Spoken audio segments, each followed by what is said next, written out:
سورہ حاقہ کی آیت نمبر 6 میں اللہ پاک فرماتے ہیں وَأَمَّا عَادٌ فَأُهْلِكُوا بِرِيحٍ صَرْصَرٍ عَاتِيَةٍ، اور جو قوم عاد ہے اس کو ہلاک کیا گیا ایک ٹھنڈی ہوا کے ساتھ جو کہ سرکش ہوا تھی۔ آیت مبارکہ میں جو ہے وہ سرسر کا لفظ استعمال کیا گیا ہے۔ جو تیز ٹھنڈی اور تند ہوا ہوتی ہے اس کو سرسر کہا جاتا ہے، اور اس کے اپوزٹ جو ہے وہ سموم کا لفظ آتا ہے۔ جو تیز گرم ہوا ہوتی ہے جو ریت کے ساتھ آتی ہے اس کو سموم کہا جاتا ہے۔ سرسر جو ہے یہ سریر سے مشتق ہے، جس کا معنی ہے کہ ایسی ہوا جس کے ساتھ آواز بھی ہوتی ہے۔ تو سردیوں کی وہ جو ٹھنڈی ہوا چلتی ہے جس کے ساتھ آواز بھی ہوتی ہے، جسے ہم کہتے ہیں کہ یہ ہوا کا سناٹا ہے، اس سے وہ مراد ہے۔ پھر اسی سے لفظ سرن بنا ہے، جو سردیوں میں عموماً پالا پڑتا ہے اس کو بھی سرن کہا جاتا ہے، اور اسی سے آگے لفظ سریر بنا ہے۔ انتہائی ٹھنڈی ہوا کو جو ہے وہ سریر کہا جاتا ہے۔ مفسرین کرام یہ فرماتے ہیں کہ یہاں پہ سرسر جو ہے وہ 2 مرتبہ آیا ہے، یعنی کہ ایسی ہوا جس کی ہر لہر جو ہے وہ پہلے سے زیادہ ٹھنڈی ہو۔ عموماً ایسا ہوتا ہے کہ جب پہلی مرتبہ آپ کو ٹھنڈی ہوا لگتی ہے تو آپ ایک دم ٹھٹر جاتے ہیں، مگر اس کے بعد جب دوسری تیسری لگتی ہے تو آپ تھوڑے یوزڈ ٹو ہو جاتے ہیں۔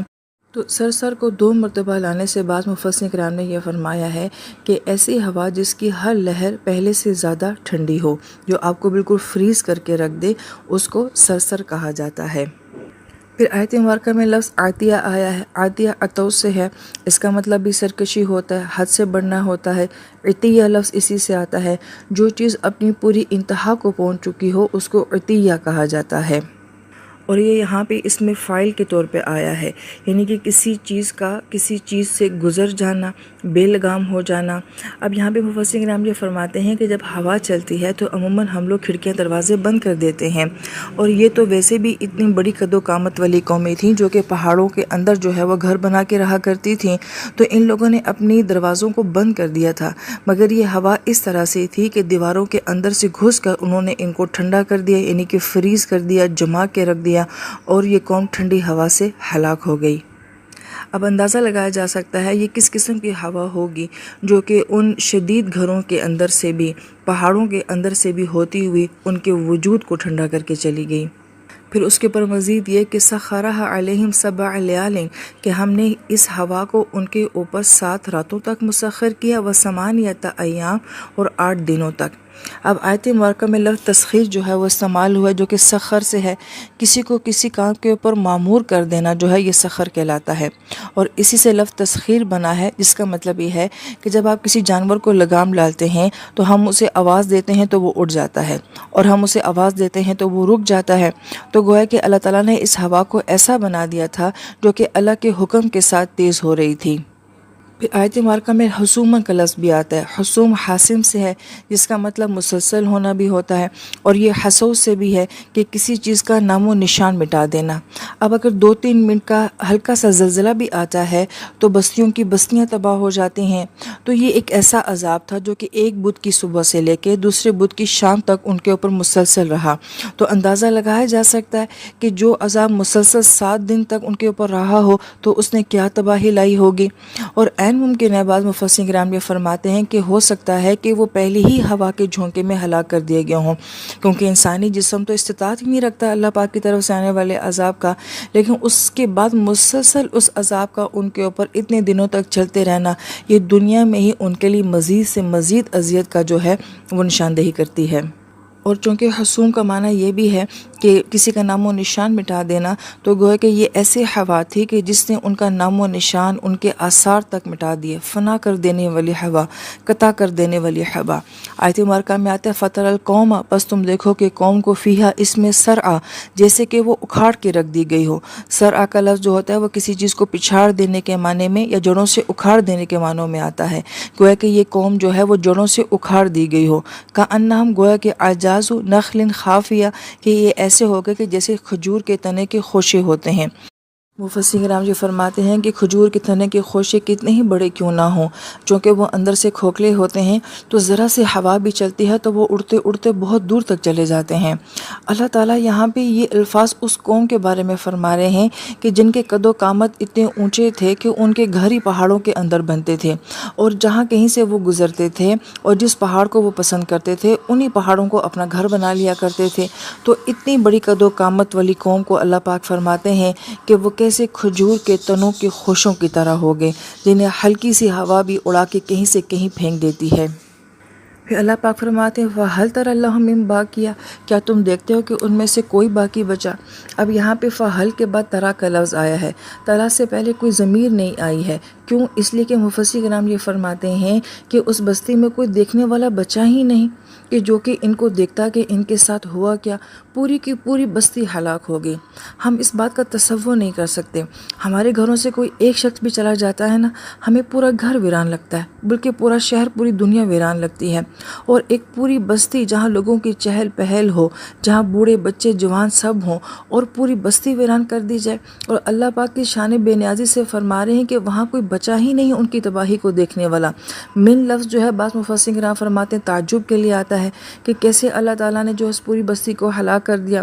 بعض نے کہا کہ من تبعیض کے لیے آتا ہے کہ کوئی ایک بھی ان میں سے باقی نہیں بچا جو یہ دیکھ سکتا کہ آخر اس قوم کے ساتھ ہوا کیا ہے۔ وَجَاءَ فِرْعَوْنُ، پھر آیا فرعون، ومن قبلہ، اور جو اس سے پہلے آئی ہیں قومیں، مؤتفقات بالخاطیہ، وہ بستیاں جو کہ اپنی خطاؤں کی وجہ سے الٹ دی گئیں۔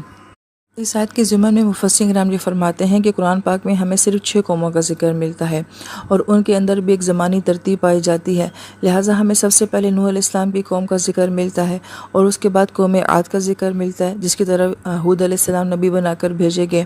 پھر تیسری ہمیں قوم سمود کا ذکر ملتا ہے جس کی طرف صالح علیہ السلام نبی بنا کر بھیجے گئے، اور اس کے بعد قوم لوط کا ذکر ملتا ہے۔ 5ویں نمبر پہ ہمیں قوم شعیب کا ذکر ملتا ہے جو کہ مدین کی طرف آباد تھے، اور 6 نمبر پہ ہمیں قوم فرعون کا جو ہے وہ ذکر ملتا ہے جن کی طرف موسیٰ علیہ السلام بھیجے گئے تھے۔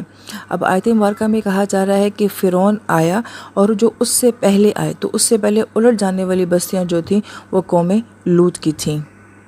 ان 6 قوموں میں سے قوم عاد اور قوم سمود جو ہے یہ عرب کے اندر آباد تھیں۔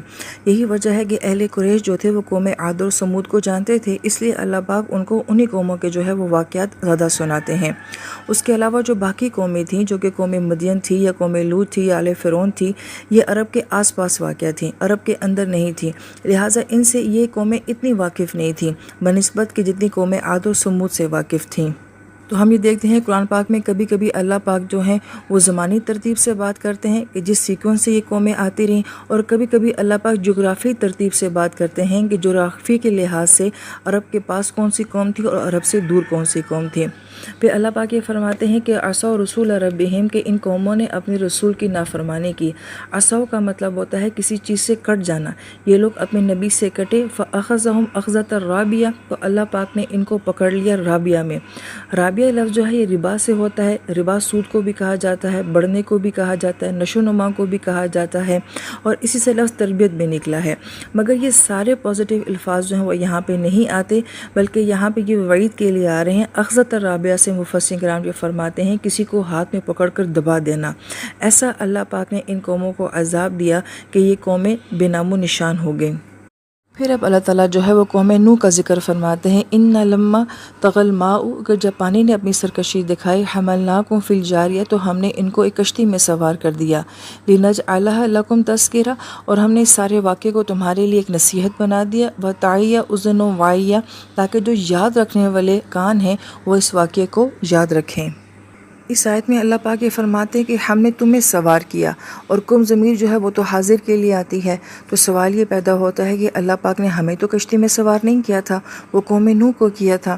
تو مفسرین کرام یہ فرماتے ہیں کہ دراصل میں اگر اس وقت وہ چند لوگ جو کہ قوم نوح کے تھے وہ اس کشتی میں سوار نہ ہوتے تو آج انسانیت کے نام و نشان مٹ چکا ہوتا، تو گویا کہ ان کو بچایا جانا جو ہے وہ ہمارا بچایا جانا ہے، لہٰذا ہماری بقا کا جو تعلق ہے وہ ان چند لوگوں کی بقا سے تھا، اس لیے اللہ پاک نے فرمایا کہ ہم نے تم سب کو سوار کر دیا کشتی میں۔ اور پھر اللہ پاک فرماتے ہیں کہ اس واقعے کو ہم نے جو ہے ایک تذکرہ بنا دیا۔ تو مفسرین کرام یہ فرماتے ہیں کہ قوم نوح کا واقعہ تقریباً تمام مذاہب میں اور تمام قوموں کے اندر جو ہے وہ مشہور ہے، اور ہر قوم کی تاریخ میں ہمیں اس واقعے کا ذکر ملتا ہے، یہاں تک کہ ہندوؤں کی تاریخ میں جو ہے مہانوح یا منو کا ذکر جو ہے وہ ملتا ہے۔ اور پھر اس قصے کو اللہ تعالیٰ خود ہی فرماتے ہیں تعیہ کے ساتھ. تعیہ لفظ جو ہے یہ وعیہ سے بنا ہے. اس کا مطلب ہوتا ہے کہ سوچنا، غور اور توجہ کے ساتھ سننا. کہ نوح علیہ السلام کا قصہ جسے اللہ تعالیٰ نے ہر تاریخ میں زندہ رکھا ہے، یہ محض کوئی کہانی نہیں تھی، یہ محض کوئی قصہ نہیں تھا، بلکہ وہ کان جو کہ واقعات سے اثر لیتے ہیں، کہانیوں سے اثر لیتے ہیں، یہ ان کے لیے بہت بڑی نشانی اور بہت بڑی عبرت ہے.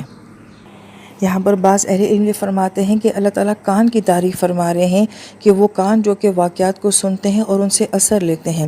مگر اس کے ساتھ ساتھ یہ نکتہ بھی ہے کہ کان تو اثر نہیں لیتے، اثر تو آپ کا دل اور دماغ لیتا ہے. تو فرماتے ہیں کہ دراصل میں دل اور دماغ تک پہنچانے والی جو چیز ہوتی ہے وہ یہ کان ہوتے ہیں، کہ اسی کے ذریعے انسان جو ہے وہ سنتا ہے اور اپنے دل کے اوپر اثر لیتا ہے اور دماغ سے سوچتا ہے. تو کان ایک بہت بڑا ذریعہ ہے. اس سے مراد یہ ہے کہ سننا ایک بہت بڑا ذریعہ ہے کہ ان واقعات کو سنو اور ان سے اثر لو. تو گویا کہ یہاں پہ علم لینے کا جو سب سے پہلا ذریعہ ہے کہ سننا، اس کا تذکرہ کیا جا رہا ہے کہ وہ سننے کا عمل جو ہے وہ اتھینٹک ہونا چاہیے، وہ صحیح ہونا چاہیے، وہ مؤثر ہونا چاہیے. لہذا جو سنتے نہیں ہیں تو ان کے دل و دماغ بھی جو ہیں وہ ہدایت سے محروم ہو جاتے ہیں. تو اللہ تعالیٰ ہمیں بہترین سننے والا بنا دے. اور یہ بات مسلسل غور طلبی ہے کہ قرآن ہمیں سنایا گیا ہے. اللہ نے بھی قرآن سنایا تھا جبرائیل امین کو، جبرائیل امین نے بھی نبی علیہ السلام کو سنایا تھا، اور نبی علیہ السلام نے صحابہ کرام کو سنایا تھا. لہٰذا یہ کتاب ہی کیا ہے، یہ سنائی جانے والی کتاب ہے، اور یہ کتاب تقاضا کرتی ہے کہ مجھے سنا جائے. اللہ تعالیٰ ہمیں اس کتاب کو سننے اور سنانے والا دونوں بنا دے. آمین یا رب العالمین.